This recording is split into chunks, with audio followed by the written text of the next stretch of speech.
Class में पढ़ेंगे hypothesis testing. तो चलो स्टार्ट करते हैं। अब देखो हाइपोथेसिस टेस्टिंग का मतलब क्या होता है। हाइपोथेसिस टेस्टिंग के लिए आप ये मान लो आपने एक असम्पशन ली है। अब आपको पता करना है वो असम्पशन सही है आपकी या गलत है। तो सही या गलत करने के लिए हम क्या करते हैं, टेस्ट की हेल्प लेते हैं और उसको बोला जाता है हाइपोथेसिस टेस्टिंग। अब देखो यहाँ पे क्या होता है, हाइपोथेसिस टेस्टिंग का मतलब क्या है, ये किसी भी एक इवेंट की एक्सप्लेनेशन होती है जो हो सकता है सही हो और हो सकता है गलत हो। अब यहाँ पे आपको इसके लिए हाइपोथेसिस टेस्टिंग के लिए 2 चीज़ें चाहिए होती है, एक नल हाइपोथेसिस और एक अल्टरनेटिव हाइपोथेसिस। इसके लिए आप मान लो आपकी 9th क्लास में लेट्स से 100 बच्चे हैं और आपको मीन निकालना है, आपकी क्लास में कितने बच्चे हैं, आपकी 9th की क्लास में 100 बच्चे हैं। तो आपको निकालना है कि ऑन एन एवरेज आपकी 9th में कितने मार्क्स आए हैं। ऑन एन एवरेज आपकी 9th में कितने मार्क्स आए हैं, मतलब आपको क्या निकालना है, मीन निकालना है। और जब भी आप किसी पूरी पॉपुलेशन का मीन लेते हैं, उसको हम म्यू से लिखते हैं। तो आपको ये निकालना है, बट आपने सोचा मैं इसका 100 बच्चों से तो पूछ नहीं पाऊँगा। तो आपने सोचा कि मैं 100 से नहीं पूछता, मैं हर क्लास में से, हर 9th की जो क्लास है उसमें से लेट्स से 10-10 बच्चे पूछ लेता हूँ। तो टोटल अगर 3 9th की क्लास है तो 30 बच्चों से आपने क्या किया, पता किया कि कितने-कितने मार्क्स आए हैं। अगर आपने ये पता कर लिया कि कितने-कितने मार्क्स आए हैं, तो आपने क्या किया, पूरी पॉपुलेशन को नहीं पढ़ा, आपने उसमें से कुछ पार्ट को पढ़ा जिसको हम बोलते हैं सैंपल। तो अगर आपने इसको पढ़ा, आपने निकाला कि 30 बच्चों के हिसाब से आपके कितने मार्क्स आ रहे हैं, मीन मार्क्स आ रहे हैं, एवरेज मार्क्स आ रहे हैं 10। तो अब क्या हुआ, अब आपने सैंपल निकाला है, सैंपल का मीन निकाला है, बट आपने सैंपल के मीन के बेसिस पे बता दी कि जो 100 बच्चे हैं ना, उसमें भी एवरेज मार्क्स ना 10 ही आ रहे हैं। आपने ये मान लिया, ये तो आपने कैलकुलेट किया है। मतलब सैंपल का कैलकुलेट करके आपने पॉपुलेशन का मान लिया कि ये इतना आ रहा है। तो अब आपको इसको अगर चेक करना है, तो आप चेक करोगे किससे, टेस्ट की मदद से, जिसको बोला जाता है हमारा हाइपोथेसिस टेस्टिंग, जिसको हम क्या बोलते हैं, हमारा हाइपोथेसिस टेस्टिंग। अब यहाँ पे हम क्या करेंगे, अगर आपको ये प्रूव करना है, तो आप क्या करोगे, 2 लोगे, एक लोगे हाइपोथेसिस, नल हाइपोथेसिस।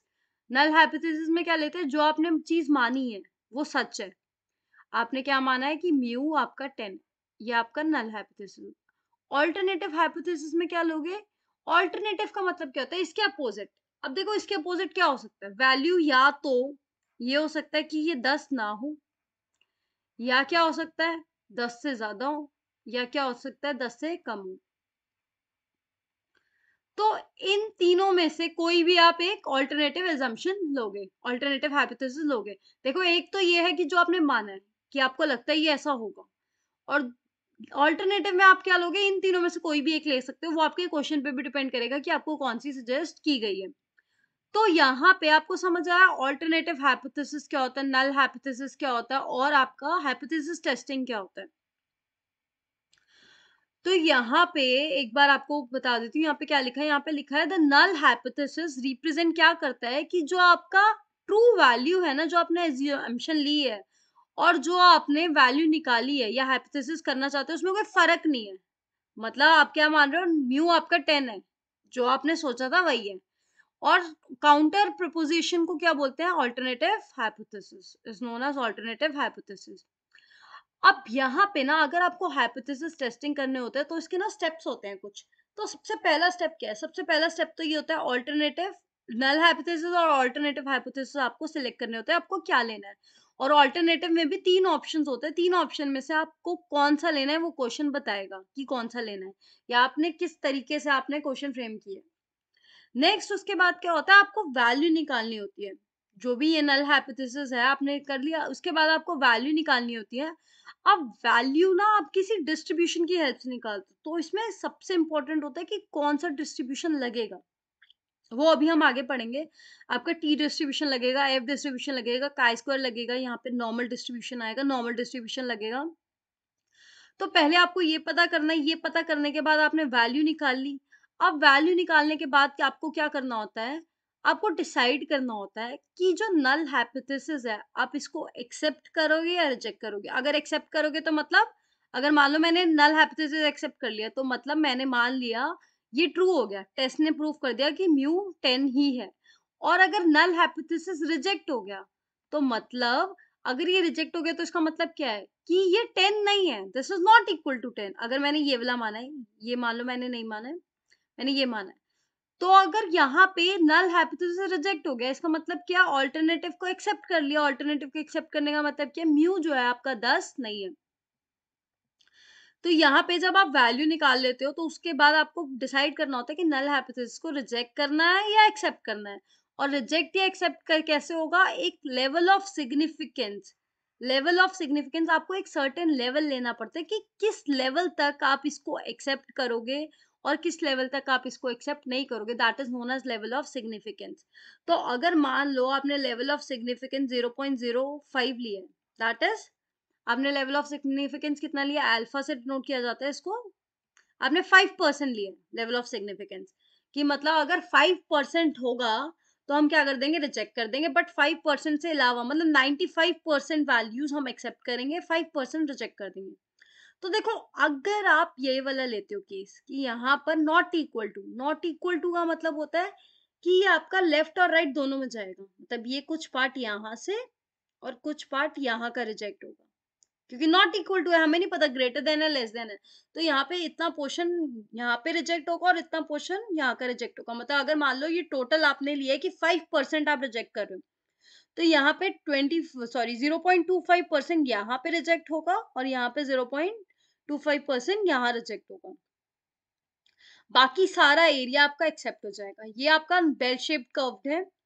अब अगर मान लो आपने लिया वैल्यू कि म्यू इज ग्रेटर देन 10 या 120, कोई भी वैल्यू जो भी होगी आपके क्वेश्चन में, अगर ग्रेटर देन ले रहे हो तो यहाँ पे सिर्फ आप राइट साइड वाला एरिया रिजेक्ट करोगे, और यहाँ पे अगर लेस देन ले रहे हो तो आप लेफ्ट साइड वाला एरिया रिजेक्ट करोगे।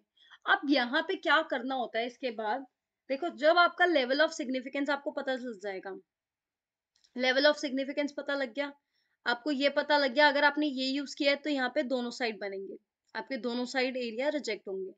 अगर आपने ग्रेटर देन लिया तो सिर्फ राइट साइड वाला, लेस देन लिया तो लेफ्ट साइड वाला। इतना समझ आया। उसके बाद आप क्या करोगे, अगर देखो 0.05 है तो यहाँ पे मुझे पता है कि एक तो मुझे ये वाली वैल्यू चाहिए और मुझे एक ये वाली वैल्यू चाहिए, मतलब इस पे z की वैल्यू क्या आएगी और इस पे z की वैल्यू क्या आएगी। तो यहाँ पे ना आपको नॉर्मल डिस्ट्रीब्यूशन का कर्व गिवन होगा, क्योंकि इसमें तो नॉर्मल डिस्ट्रीब्यूशन लग रहा है, तो डिपेंड करेगा किस पे क्या लग रहा है। तो यहाँ पे अगर आपको नॉर्मल डिस्ट्रीब्यूशन का आपको टेबल गिवन होगा, वो मैं आपको आगे सिखाऊंगी उसको कैसे रीड करते हैं। तो यहाँ पे आप क्या करोगे, टेबल में जाओगे, सिंपली 0.025 मैंने इसलिए लिया है क्योंकि 5% को हाफ इधर और हाफ इधर स्प्लिट करेंगे। तो यहाँ पे मैं 0.025 की वैल्यू जाके देखूंगी और यहाँ पे जो भी z की वैल्यू होगी मैं वो यहाँ पे लिख दूंगी। अब मुझे अगर इसकी वैल्यू निकालनी है, इस लाइन की वैल्यू निकालनी है, तो मैं इस लाइन की वैल्यू कैसे निकाल सकती हूँ। देखो क्या होता है, ये जो पूरा है ना एरिया अंडर द कर्व, इस पूरे की वैल्यू 1 होती है, क्योंकि ये प्रोबेबिलिटी माना जाता है और प्रोबेबिलिटी हाईएस्ट कितनी होती है, 1। तो इस पूरे की वैल्यू 1 है। तो अगर मुझे इसकी वैल्यू निकालनी है ना, तो आपको ना कर्व की ना जनरली इस साइड की वैल्यू गिवन होती है, मतलब यहाँ से यहाँ तक की वैल्यू गिवन होगी, यहाँ से यहाँ तक की वैल्यू गिवन होगी। तो अगर मुझे इसकी वैल्यू निकालनी है तो मैं क्या करूंगी, जो 1 है, जो आपकी ये पूरी वैल्यू है, 1 में से इतना पोर्शन माइनस कर दूंगी तो इसकी वैल्यू आएगी। मतलब मान लो अगर आपको इतने पार्ट की वैल्यू निकालनी है, यहाँ से लेकर आपको क्या निकालना है, ये पूरा है आपके पास, तो अगर आपको किसकी सिर्फ इतने पार्ट की वैल्यू निकालनी है, मतलब यहाँ से लेकर यहाँ तक वैल्यू निकालनी है, तो आपने क्या किया, पूरे 1 में से इतना पार्ट अगर आप माइनस कर दो, अगर पूरे 1 में से आप ये पार्ट माइनस कर दोगे तो यहाँ से लेकर यहाँ तक की वैल्यू आपकी आ जाएगी। तो देखो यहाँ पे क्या हुआ, अगर आपका यहाँ पे क्या था 0.025, तो मैंने अगर 1 में से 0.025 माइनस करोगे तो आपका क्या आएगा, 0.975। तो आप वहां पे जाओ, अपने टेबल में जाओ, इसकी वैल्यू सर्च करो, यहाँ पे वैल्यू लिख दो, जो भी वैल्यू आएगी। उसके बाद क्या होगा, जो कैलकुलेटेड वैल्यू है ना उसको लोकेट करो। मान लो कैलकुलेटेड वैल्यू आपकी आई, लेट्स से, मतलब यहाँ पे अभी मुझे वैल्यूज नहीं पता क्या है, अगर कैलकुलेटेड वैल्यू ऐसी थी कि इसके बीच में आई, तो यहाँ पे नल हाइपोथेसिस एक्सेप्ट हो जाएगा। अगर नल हाइपोथेसिस एक्सेप्ट हो जाएगा तो हम कह सकते हैं कि हमारा म्यू क्या है, 10 है, अदरवाइज नहीं है। अब यहाँ पे लास्ट फोर्थ स्टेप तो हमारा क्या हो गया, कंक्लूजन। अब इस चीज को और अच्छे से समझने के लिए हम एक एग्जांपल लेते हैं। अब देखो यहाँ पे क्या है, एक स्टेनोग्राफर है, क्लेम करती है दैट डिक्टेशन जो है वो 120 वर्ड्स पर मिनट के हिसाब से कर सकती है, मतलब वो टाइप कर सकती है। 120 वर्ड्स पर मिनट, मतलब 120 वर्ड्स पर मिनट, ये आपको क्या गिवन है, पॉपुलेशन का मीन गिवन है, दैट इज 120 पर मिनट के हिसाब से। अब वो बोल रहे हैं can we reject her claim, हम उसका जो क्लेम, वो क्लेम कर रही है ना कि मैं 120 वर्ड्स पर मिनट टाइप कर सकती हूँ, क्या हम उसका क्लेम रिजेक्ट कर सकते हैं अगर हमने सिर्फ कितने ट्रायल्स लिए, उससे 100 बार करवा के दिखाया है। तो मतलब हमने सैंपल कितना लिया, सैंपल साइज हमने लिया 100, क्योंकि हमने उससे 100 बार करवाया। In which she demonstrates a mean, इसके अंदर जो आपने सैंपल कराया उसके अंदर उसका मीन कितना आया, 116 विद स्टैंडर्ड डेविएशन, जिसमें स्टैंडर्ड डेविएशन कितना था, 15, मतलब ये सैंपल का स्टैंडर्ड डेविएशन है, दैट इज 15, ये आपको वैल्यूज गिवन है। अब आपको 5% लेवल ऑफ सिग्निफिकेंस लेना है, मतलब अल्फा की वैल्यू 0.05 लेनी है, और आपको बताना है कि उसका क्लेम सही था या गलत था। तो देखो उसने क्या क्लेम किया है, that she can type 120 words पर मिनट, तो हमने ये ले लिया कि ये उसका क्या है, हाइपोथेसिस, उसने ये चीज ली है, तो null hypothesis will be mu is equal to 120। अब यहाँ पे ये तो कहीं गिवन नहीं है कि ग्रेटर देन होना चाहिए था, लेस देन होना चाहिए था, तो यहाँ पे जनरली हम यही लेते हैं, mu is not equal to 120। अब यहाँ पे पहला स्टेप तो हो गया, नेक्स्ट स्टेप मैंने आपको क्या बताया था कि कैलकुलेट करनी है आपको किसकी वैल्यू, आपको वैल्यू कैलकुलेट करनी है यूजिंग करेक्ट डिस्ट्रीब्यूशन। तो उसके लिए आपको डिस्ट्रीब्यूशन पता होना चाहिए कि कौन सा लगना है। तो डिस्ट्रीब्यूशन में क्या होता है, देखो यहाँ पे अगर आपकी n की वैल्यू कभी भी ग्रेटर देन 30 है, तो हमेशा नॉर्मल डिस्ट्रीब्यूशन लगेगा, हमेशा नॉर्मल डिस्ट्रीब्यूशन लगेगा। तो यहाँ पे n is equal to 100 which is greater than 30, तो हमें पता है जो सैंपल मीन आप निकालना चाह रहे हो, जो आप ये सैंपल मीन निकालना चाह रहे हो कि 120 के बराबर है या नहीं है, मतलब आप सैंपल मीन के हिसाब से, मतलब बेसिकली क्या करो, सैंपल मीन निकाल दिया, उसके हिसाब से जज करना चाह रहे हो कि जो म्यू की वैल्यू है वो 120 आएगी या नहीं आएगी। तो यहाँ पे क्या करोगे, यहाँ पे आपका जो सैंपल मीन है it will follow normal distribution, N greater than 30 होगा तो नॉर्मल डिस्ट्रीब्यूशन फॉलो करेगा। तो जो आपका सैंपल मीन है it will follow normal distribution, जिसमें म्यू इन क्या होगा, म्यू, और आपका वेरिएंस क्या होगा, सिग्मा स्क्वायर बाय एन। तो यहाँ पे एरिया अंडर द कर्व, यहाँ पे जेड की वैल्यू निकालते हैं अगर आप नॉर्मल डिस्ट्रीब्यूशन की बात करो, तो z is equal to X bar minus expectation X bar upon standard division of X bar. तो यहाँ पे expectation of X bar is mu, और ये स्टैंडर्ड डेविएशन हमें पता ही है क्या है हमारा, that is sigma by under root N. तो it will follow standard normal, जिसमें आपका mean will be 0, variance will be 1। तो यहाँ पे आप अगर इसकी वैल्यूज डालोगे, यहाँ पे कुछ नहीं किया मैंने, वैल्यूज डाली, अब देखो क्या इससे वैल्यूज डाली है, एक्स बार कितना है 116, तो 116 डाल दिया, म्यू कितना है, म्यू इज 120, उसके बाद स्टैंडर्ड डेविएशन ये हमारे ये रहा, standard error 15 divide by under root N, that is 100। तो इसकी अगर आप वैल्यू कैलकुलेट करोगे तो आपकी वैल्यू आ गई 2.66, और यहाँ पे 0.05 अगर आप लेवल ऑफ सिग्निफिकेंस लोगे स्टैंडर्ड नॉर्मल कर्व में या नॉर्मल डिस्ट्रीब्यूशन में, तो यहाँ पे देखो जो वैल्यू यहाँ पे आएगी, क्योंकि ये एग्जैक्टली सिमेट्रिकल कर्व है, तो जो यहाँ आएगी उसका नेगेटिव कर दो तो यही आएगी, तो आपको ज्यादा कैलकुलेट करने की जरूरत नहीं है। अब प्लॉट करोगे -2, तो -2 तो यहाँ पे -1 के बाद ही आएगा, तो अगर -1 के बाद यहाँ कहीं आ रहा है, तो ये कौन से रीजन में, रिजेक्शन रीजन में, मतलब आपने नल हाइपोथेसिस को रिजेक्ट कर दिया। रिजेक्ट कर दिया मतलब जो वो क्लेम कर रही है कि 120 वर्ड्स पर मिनट वो टाइप कर सकती है, दैट इज नॉट ट्रू। तो हमने क्या किया, ऑल्टरनेटिव को एक्सेप्ट कर लिया, that mu is not equal to 120। तो यहाँ पे हमने क्या बोला, जो कैलकुलेटेड वैल्यू है वो रिजेक्शन एरिया में आ रही है आपकी, अगर वो रिजेक्शन एरिया में आ रही है तो आपका नल हाइपोथेसिस हमने रिजेक्ट कर दिया, हर क्लेम, उसका क्लेम सही नहीं है। अब देखो अभी हमने क्या पढ़ा कि नल हाइपोथेसिस होता क्या है या हाइपोथेसिस टेस्टिंग होता क्या है बेसिकली। अब आगे मैं आपको बताऊंगी कि जो डिस्ट्रीब्यूशन है, कौन सा डिस्ट्रीब्यूशन कहाँ पे लगता है, उसके बाद आगे हम डिस्ट्रीब्यूशन के बारे में पढ़ेंगे कि डिस्ट्रीब्यूशन होता क्या है। अब देखो यहाँ पे सबसे इंपॉर्टेंट क्या है, अगर आपका n ग्रेटर देन 30 है, तो सेंट्रल लिमिट थ्योरम कहती है कि जो आपका सैंपल मीन है ना वो आपका नॉर्मल डिस्ट्रीब्यूशन फॉलो करेगा, जिसमें मीन ये होगा, वेरिएंस ये होगा, और z की वैल्यू निकाली जाएगी। आपको क्या याद रखना है, अगर n आपका ग्रेटर देन 30 है तो आपका जो सैंपल मीन है it will follow normal distribution, और अगर मान लो n 30 से कम है बट आपको जो सिग्मा है, स्टैंडर्ड डेविएशन है या वेरिएंस पता है, तब भी आपका नॉर्मल डिस्ट्रीब्यूशन लगेगा। तो भी आप z की वैल्यू निकालोगे। यहाँ पे नॉर्मल डिस्ट्रीब्यूशन आएगा, नॉर्मल डिस्ट्रीब्यूशन फॉलो होगा, उसमें आप किसकी वैल्यू निकालोगे, z की वैल्यू। बट अगर आपका n लेस देन 30 है, पॉपुलेशन जो स्टैंडर्ड डेविएशन है सिग्मा, वो भी नहीं पता आपको, मतलब यहाँ पे दोनों केस हो गए। यहाँ पे हमने क्या बोला, अगर n ग्रेटर देन 30 है तो नॉर्मल डिस्ट्रीब्यूशन, अगर n ग्रेटर देन 30 नहीं है कोई बात नहीं, बट आपको सिग्मा की वैल्यू या वेरिएंस की वैल्यू पता है, पॉपुलेशन वेरिएंस, हम यहाँ पे किसकी बात कर रहे हैं, पॉपुलेशन वेरिएंस की, अगर इसकी वैल्यू पता है तो भी आपका नॉर्मल डिस्ट्रीब्यूशन लग जाएगा।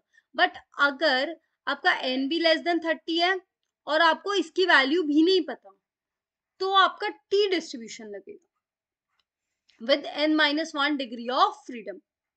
अब डिग्री ऑफ फ्रीडम क्या होता है, डिग्री ऑफ फ्रीडम का मतलब होता है कितनी ऐसी वैल्यूज है जिनको आप वेरी या चेंज कर सकते हो। तो जितना भी आपका सैंपल साइज है उसमें से आप अगर एक माइनस करोगे तो वो डिग्री ऑफ फ्रीडम आपका आ जाएगा, तो उसमें हम टी डिस्ट्रीब्यूशन लगा रहे हैं। तो टी डिस्ट्रीब्यूशन में ये आपकी वैल्यू पता है तो आप वैल्यू ये निकाल सकते हो। अब देखो यहाँ पे हम कह रहे हैं कि अगर आपको हाइपोथेसिस टेस्टिंग करना चाहते हो पॉपुलेशन स्टैंडर्ड डेविएशन में या वेरिएंस में, मतलब अगर आप क्या कर रहे हो, पॉपुलेशन स्टैंडर्ड डेविएशन या वेरिएंस को टेस्ट करना चाह रहे हो, फॉर एग्जांपल अगर स्टैंडर्ड डेविएशन की वैल्यू 6 है या नहीं है, आप ये चेक करना चाह रहे हो, तो यहाँ पे आप क्या लगाओगे, काई स्क्वायर डिस्ट्रीब्यूशन, जिसका आपका ये फॉर्मूला है। नेक्स्ट आता है अगर दो पॉपुलेशन है, मतलब एक पॉपुलेशन आपने ले ली जिसका आपका मीन पता है, आपको वेरिएंस पता है, दूसरी पॉपुलेशन आपने ले ली, मतलब आप ये मान लो आपने दो पॉपुलेशन ले ली, दो डिफरेंट डिफरेंट पॉपुलेशन ले ली जिसका आपको मीन पता है और वेरिएंस पता है। तो यहाँ पे अगर आप चेक करना चाहते हो कि जो आपके पॉपुलेशन मीन का डिफरेंस है, मतलब दोनों जो पॉपुलेशन मीन आ रही है एक ही है या मतलब इनमें कोई फर्क है या नहीं है, फर्क जानना चाह रहे हो, तो यहाँ पे या तो हम नॉर्मल डिस्ट्रीब्यूशन लगाएंगे या टी डिस्ट्रीब्यूशन। मतलब अगर आपको डिफरेंस ऑफ मीन में सिग्निफिकेंस पता करना है कि है सिग्निफिकेंस या नहीं है, तो आप क्या निकालोगे, क्या लगाओगे, नॉर्मल डिस्ट्रीब्यूशन लगेगा या टी डिस्ट्रीब्यूशन लगेगा, ये हम आगे पढ़ेंगे कि कब क्या लगेगा। अब देखो यहाँ पे अगर आपको पॉपुलेशन वेरिएंस पता है तो ऑब्वियसली हमें पता है नॉर्मल डिस्ट्रीब्यूशन लगेगा। अगर हमें पता है कि ये दोनों चीजें पता है तो जो डिफरेंस है सैंपल मीन का वो फॉलो करेगा नॉर्मल डिस्ट्रीब्यूशन।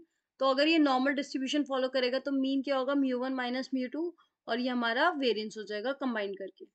तो यहाँ पे इट विल, यहाँ पे आप z की वैल्यू निकालोगे तो z की वैल्यू आप ये फॉर्मूला यूज करके निकाल सकते हो। यहाँ पे हमें पता है expectation x bar will be mu 1 और expectation x2 will be mu 2, तो ये आपका फॉर्मूला आ गया। नेक्स्ट है अगर आपको इन दोनों की वैल्यू नहीं पता, if you are not clear with these two values, अगर आपको इन दोनों की वैल्यू नहीं पता और सैंपल साइज बट लार्ज है, अगर सैंपल साइज ग्रेटर देन 30 है, आपको वेरिएंस के बारे में नहीं पता, कोई बात नहीं, तब भी आपका सेंट्रल लिमिट थ्योरम कहती है कि नॉर्मल डिस्ट्रीब्यूशन ही फॉलो किया जाएगा। अब यहाँ पे क्या है, अगर आपको वेरिएंस नहीं पता, सैंपल साइज भी छोटा है, तो अब क्या करें, तो यहाँ पे हमें पता लगेगा तो टी डिस्ट्रीब्यूशन, ऑब्वियसली यहाँ पे अगर सैंपल साइज छोटा और वेरिएंस भी नहीं पता तो टी डिस्ट्रीब्यूशन लगेगा। बट ये भी दो केसेस में आता है, अगर आपके जो दोनों वेरिएंस है वो इक्वल है तो आपका ये टी डिस्ट्रीब्यूशन फॉलो करेगा with n1 plus n2 minus 2 degree of freedom के साथ। आपका फॉर्मूला ये होगा उसका, जिसमें आप क्या निकालोगे, पूल्ड वेरिएंस, क्योंकि वेरिएंस तो सेम है तो यहाँ पे पूल्ड वेरिएंस निकालेंगे। पूल्ड वेरिएंस का फॉर्मूला ये हो गया, और जो ये आपका पूल्ड वेरिएंस आता है ये आपका अनबायस्ड एस्टिमेटर होता है आपका वेरिएंस का, it is an unbiased estimator of your variance. अब अनबायस्ड एस्टिमेटर का मतलब क्या होता है, अगर आप इस सैंपल का मतलब इस वेरिएंस का सैंपल वेरिएंस का एक्सपेक्टेशन निकालोगे तो वो आपके एक्चुअल पॉपुलेशन वेरिएंस के बराबर आएगा। इसको आगे हम डिटेल में पढ़ेंगे, बट अभी आप ये समझ लो कि it is an unbiased estimator of variance. Next आता है कि अगर आपको इन दोनों की वैल्यूज नहीं पता और ये लार्ज है, तो ये तो हम पढ़ चुके हैं, दोबारा से ये स्लाइड रिपीट हो चुकी है। अब नेक्स्ट है, लास्ट है आपका, अगर यहाँ पे ये दोनों वैल्यूज नहीं पता, सैंपल साइज भी छोटा है, तो यहाँ पे ऑब्वियसली टी डिस्ट्रीब्यूशन लगेगा, बट आपका जो वेरिएंस है ना वो आपस में बराबर नहीं है, यहाँ पे नॉट इक्वल टू, मतलब यहाँ पे पूल्ड वेरिएंस नहीं निकलेगा। तो यहाँ पे टी डिस्ट्रीब्यूशन लगेगा, बट आपका वी डिग्री ऑफ फ्रीडम वहां पे क्या लग रहा था, n1 plus n2 minus 2 degree of freedom के साथ टी डिस्ट्रीब्यूशन लग रहा था और पूल्ड वेरिएंस आ रहा था। यहाँ पे पूल्ड वेरिएंस नहीं आएगा, यहाँ पे वी डिग्री ऑफ फ्रीडम के साथ टी डिस्ट्रीब्यूशन लगेगा, तो थोड़ा सा फॉर्मूला में चेंज हो जाएगा। यहाँ पे आप वी डिग्री ऑफ फ्रीडम कैसे निकालोगे, इस फॉर्मूला की हेल्प से। अब देखो हमने क्या पढ़ा है कि अगर हमें मीन की क्वालिटी निकालनी है, अगर दो पॉपुलेशन में मीन का डिफरेंस पढ़ना है कि वो इक्वल है या नहीं है, तो वहां पे नॉर्मल डिस्ट्रीब्यूशन लगेगा या टी डिस्ट्रीब्यूशन लगेगा। नॉर्मल कब लगता है, या तो n ग्रेटर देन 30 हो जाए, या आपको वेरिएंस के बारे में या स्टैंडर्ड डिविएशन के बारे में पता हो, तो आपका क्या लगता है, नॉर्मल डिस्ट्रीब्यूशन। अदरवाइज क्या लगता है, टी डिस्ट्रीब्यूशन। अब टी डिस्ट्रीब्यूशन में भी आपने दो चीजें पढ़ी है, क्या पढ़ा है, अगर आपका वेरिएंस इक्वल है तो आपका टी डिस्ट्रीब्यूशन लगेगा with n1 plus n2 minus 2 degree of freedom. अगर आपको वेरिएंस जो है बराबर नहीं है, अगर वेरिएंस बराबर नहीं है, तो v डिग्री ऑफ फ्रीडम के साथ आपका टी डिस्ट्रीब्यूशन लग जाएगा। बट यहाँ पे हम कहते हैं कि अगर आपको वेरिएंस जो है, वेरिएंस के बारे में पता करना है, दो पॉपुलेशन का वेरिएंस बराबर है या नहीं है, मतलब अगर मान लो आपको ये पता करना है नल हाइपोथेसिस के थ्रू, तो आपका एफ डिस्ट्रीब्यूशन लगेगा। मतलब अगर मैं आपको इन जनरल बात बताऊं, अगर आपको सिंगल पॉपुलेशन में, वन पॉपुलेशन में अगर वेरिएंस की बात कर रहे हो या आप स्टैंडर्ड डिवीएशन की बात कर रहे हो, वेरिएंस या स्टैंडर्ड डिवीएशन, तो आपका क्या लगेगा, काई स्क्वायर। और अगर आप यहाँ पे टू पॉपुलेशन की बात कर रहे हो, टू पॉपुलेशन में वेरिएंस निकालना चाह रहे हो, तो आपका क्या लगेगा, आपका लगेगा एफ डिस्ट्रीब्यूशन। वैसे ही टू पॉपुलेशन में अगर मीन की बात करोगे, अगर आप टू पॉपुलेशन में मीन निकालना चाह रहे हो, मतलब मीन, दोनों का मीन बराबर है या नहीं है, तो आपका क्या लगेगा, नॉर्मल या टी डिस्ट्रीब्यूशन, नॉर्मल और टी डिस्ट्रीब्यूशन। और यहाँ पे वैसे ही अगर आप मीन की बात कर रहे हो, तो यहाँ पे आपका नॉर्मल और टी डिस्ट्रीब्यूशन, सॉरी यहाँ पे क्या आएगा, अगर आप मीन की बात कर रहे हो तो नॉर्मल और T distribution as usual, normal और टी डिस्ट्रीब्यूशन। बस आपको वेरिएंस का याद करना है, वेरिएंस या स्टैंडर्ड डिविएशन। अगर आप सिंगल पॉपुलेशन, वन पॉपुलेशन की बात कर रहे हो, तो आपका काई स्क्वायर लगेगा। टू पॉपुलेशन मतलब आप वेरिएंस जानना चाह रहे हो, दोनों पॉपुलेशन का वेरिएंस सेम है या नहीं है, तो एफ डिस्ट्रीब्यूशन लगेगा। तो चलो क्वेश्चंस प्रैक्टिस करके देखते हैं कुछ। अब देखो आपका पहला क्वेश्चन क्या है, आपका पहला क्वेश्चन है हाइपोथेसिस टेस्टिंग में बी क्लासिफाइड एज। ये हाइपोथेसिस क्या होता है, आपका सिंपल भी हो सकता है, कंपोजिट भी हो सकता है, नल हाइपोथेसिस हमने पढ़ा है, तो इसका आंसर क्या आएगा, ऑल ऑफ द अबव। अब यहाँ पे क्या गिवन है, देखो यहाँ पे क्या गिवन है, अगर ये जो हमारा रैंडम सैंपल है, एक पॉपुलेशन से लिया, स्टैंडर्ड नॉर्मल के पॉपुलेशन से लिया, स्टैंडर्ड नॉर्मल का पॉपुलेशन मतलब यहाँ पे ये आपको क्या बता रहा है, मीन क्या है, जीरो। जो आपका मीन है दैट इज म्यू, आपका जीरो है। और ये जो है ये आपका वेरिएंस है, mu is zero, variance is sigma square. तो यहाँ पे अगर आपको सिग्मा स्क्वायर की वैल्यू निकालनी है, इसकी वैल्यू निकालनी है, तो वो कह रहे सफिशिएंट स्टैटिस्टिक्स कौन सा होगा, मतलब कौन सा ऐसा स्टैटिस्टिक्स है दैट इज एक्यूरेट या मतलब सफिशिएंट है। अब देखो अगर इसकी वैल्यू निकालनी है, तो हमारा फॉर्मूला क्या होता है, समेशन एक्स माइनस एक्स बार का होल स्क्वायर, ठीक है, अपॉन एन। अब यहाँ पे जो हमारा एक्स बार है या म्यू कह लो, ये तो जीरो है, तो यहाँ पे समेशन एक्स बार बाय एन। तो अगर सफिशिएंट स्टैटिस्टिक्स मांग रहा है, तो हम ये कह सकते हैं कि this is your sufficient statistics for this. अब यहाँ पे ये क्वेश्चन है जो आपको समझने वाला है, वो कह रहा है सैंपल साइज जो है ना वो कितना है, 12। मतलब आपने सैंपल कितना लिया, 12, which is less than 30 from a normal population, जिसका मीन क्या है, पॉपुलेशन का मीन बता रहा है दैट इज 50। और वो क्या कह रहा है, sample has a mean of, sample का जो मीन है वो कितना है, 64। और जो वेरिएंस है, अब देखो sample has a mean with the variance, मतलब ये सैंपल वेरिएंस की बात कर रहा है, तो सैंपल वेरिएंस कितना हो गया, इट इज 25। आपको ये वैल्यूज गिवन है। अब यहाँ पे आपको ये नल हाइपोथेसिस या अल्टरनेटिव हाइपोथेसिस गिवन है। अब आपको वो पूछ रहा है कि क्या लगाओगे, z लगाओगे, t लगाओगे, स्काई स्क्वायर लगाओगे, f लगाओगे। z टेस्ट मतलब आपका नॉर्मल डिस्ट्रीब्यूशन की बात कर रहे हैं। अब देखो यहाँ पे आपका लेस देन 30 है, तो नॉर्मल नहीं लग सकता। वेरिएंस भी आपको पॉपुलेशन का नहीं पता, सैंपल का पता है, तो यहाँ पे आपका क्या लग सकता है? यहाँ पे आपका नॉर्मल तो नहीं लग सकता, तो यहाँ पे टी डिस्ट्रीब्यूशन लगेगा। तो T test will be your correct answer. अब नेक्स्ट क्वेश्चन है, नेक्स्ट क्वेश्चन में आपसे वो क्या पूछ रहा है, वो आपसे पूछ रहा है कि the hypothesis that the population variance has a specified value can be tested by. वो कह रहा है hypothesis that the population variance, आपको पॉपुलेशन वेरिएंस को टेस्ट करना है। अगर आपको कभी भी मैंने बोला था सिंगल के पॉपुलेशन के केस में वेरिएंस को टेस्ट करना है तो आपका काई स्क्वायर लगेगा। तो यहाँ पे काई स्क्वायर टेस्ट आ गया। नेक्स्ट क्वेश्चन है टू टेस्ट नल हाइपोथेसिस। ये आपका नल हाइपोथेसिस है, ये आपका ऑल्टरनेटिव हाइपोथेसिस है। When the population standard deviation is known, अगर आपको स्टैंडर्ड डेविएशन पता है, अगर आपको यहाँ पे एक पॉपुलेशन की बात हो रही है जिसमें आपको स्टैंडर्ड डेविएशन पता है, तो आपको क्या करना है? तो आपको ऑब्वियसली पता है नॉर्मल डिस्ट्रीब्यूशन लगेगा। नॉर्मल डिस्ट्रीब्यूशन में हम क्या करेंगे? जेड टेस्ट की बात करेंगे। आप जेड टेस्ट बोलो या एरिया, मतलब नॉर्मल डिस्ट्रीब्यूशन आप क्या जेड टेस्ट बोलो, एक ही बात है। उसके बाद there is no other question. So thank you guys. Till then, keep learning and keep preparing. All the very best.